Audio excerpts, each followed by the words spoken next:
Cinema shooting కాదు, reality show. Reality షోనా? Reality షోనా? రియాలిటీ షోనా? ముందు ఈ రియాలిటీ షో కాన్సెప్ట్ అంటే చెప్పండి. బాగా రిచ్, అలాగే కొంచెం అమాయకత్వం, విపరీతమైన కోపం, పట్టరాని సంతోషం, బీభత్సమైన హ్యూమానిటీ, కొంచెం కన్ని, భయంకరమైన బలుపు. ఒక్క క్యారెక్టర్ లో ఇన్ని వేరియేషన్స్. అందుకే మిమ్మల్ని మెయిన్ గా పెట్టి ఓ రియాలిటీ షో ప్లాన్ చేశాం. దానికంటే ముందు ఇదే టెలికాస్ట్ అవుతుంది. Let's begin the show.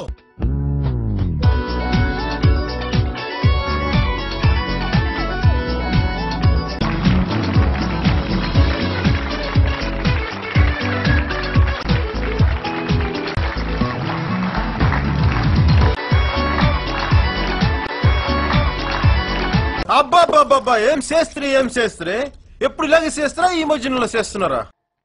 Hi daddy. Okay, నా దగ్గర ఎన్నెన్నో క్వశ్చన్స్ ఉన్నాయి. పేషెంట్ గా నేను అడుగుతాను, మీరు పేషెంట్ గా విని ఉండాలి. ఓకే, పేషెంట్ అనే దాని గురించి నువ్వు నాకు చెప్పడానికి అట్లా చెప్పకూడదు. నేను పేషెంట్ గా చెప్తాను, చూసుకుంటాను, కంగారు పడతాను. నువ్వు పేషెంట్ గా అడగాల్సిన బాధ్యత.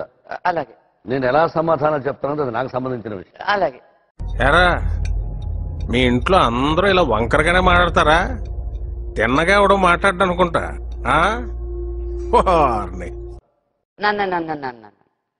నా కోసం ఒకసారి మీరు వ్యాసాసనంలో పాడిన పాట ఒకసారి పాడరమ్మా. జామజ్జ ఖరాజ్య వీర్య వసదాజ్జలాజ్య తజ్జాకరి జడ్జట్ కిట్ తరాఠరి ఘనఘన కజ్జోతమి గడ్ఘృమ పాదౌటి ప్రటట్ ప్రటట్ ప్రటట్ ప్రఖ్యాత సఖ్యోదయ మధ్యలో లైన్ డడడగర డడడగర డడడగర ఉంది. నువ్వు ఎంచుకున్న రాగం ఏంటి, తీసుకున్న తాళం ఏంటి? పాట ఉన్నదే నెంబరు, నువ్వు పాడుతున్న టెంపో నెంబరు. తగిన తగిన తగిన తగిన 2-4 తగిన తగిన తగిన 6-8. ఆ పాట విలువ తెలుసా నీకు? You know the value of the song. ఒక పర్సనల్ క్వశ్చన్.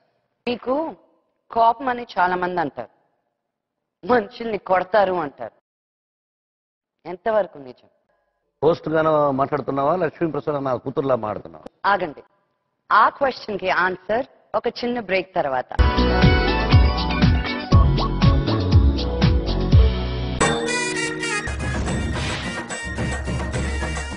అందరికీ నమస్కారం. ప్రపంచం ముందుకి సాగుతుందండి, అన్నీ అభివృద్ధి చెందుతున్నాయి. ఇంకా ఈ సినిమా విషయానికి వస్తే,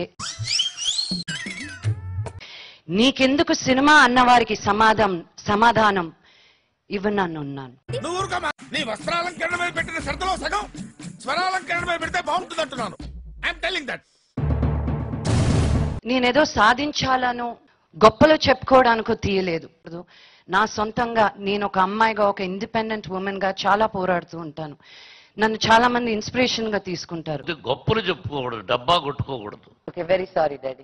గురువు గారు దాసనారాయణ గారి చేత అన్న నందమూరి తారక రామారావు గారితో పరిచయం. ఫస్ట్ టైం మేకప్ వేసుకోవాలంటే నా చేత పుట్టి పెట్టించాడు శివాజీ గారు. మనమే డబ్బా రాయిళ్ళు అనుకుంటే మనకన్నా డబ్బా రాయిళ్ళు ఇల్లు అలా వచ్చిన వాళ్ళమే మేమంతా.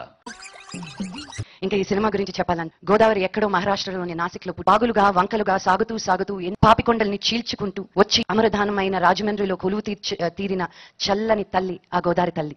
మీ కవితలో చాలా ఇన్ఫర్మేషన్ ఉందంట. ఒక రోజు కోపం వచ్చి అన్కండిషనల్ లవ్ ఇచ్చే గోదావరి తల్లి కూడా బ్యారన్ ల్యాండ్స్ ని, భూముల్ని సస్యశ్యామలం చేసింది. దానివల్లే ఈ అభివృద్ధి. ఇట్లు ప్రేమతో మీ లక్ష్మి.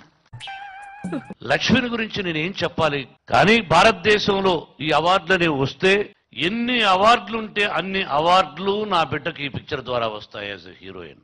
ఇలా అయితే నాకు కుదరదు, నేను ఏడుస్తా. నువ్వు ఆస్కార్ కూడా వెళ్లే అవకాశం ఉంది ఈ పిక్చర్ ఆయన రికార్డింగ్ ద్వారా.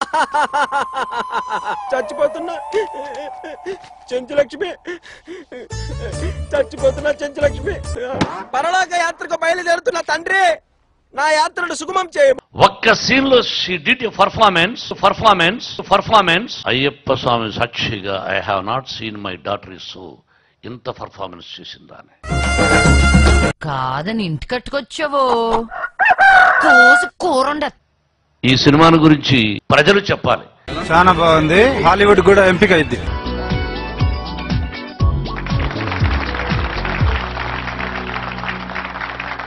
వెల్కమ్ టు మీ లక్ష్మి టాక్ షో. రాయలసీమ రామన్న చౌదరి చేస్తాన్నాడు కదా, ఆ పిక్చర్ కు రజనీకాంత్ కథ రాశాడు. వాడు మీ అంకుల్ తబకన బయట వచ్చి అలా కాళ్ళకు నమస్కారం చేశాడు. రజనీ అంకుల్ వాడు ఎప్పుడు చేస్తుంటాడు సరదాగా. మళ్ళీ వేస్తాడు. ఏం కౌంటర్ సార్ ఇవి? Nana, thank you so much. Thank you.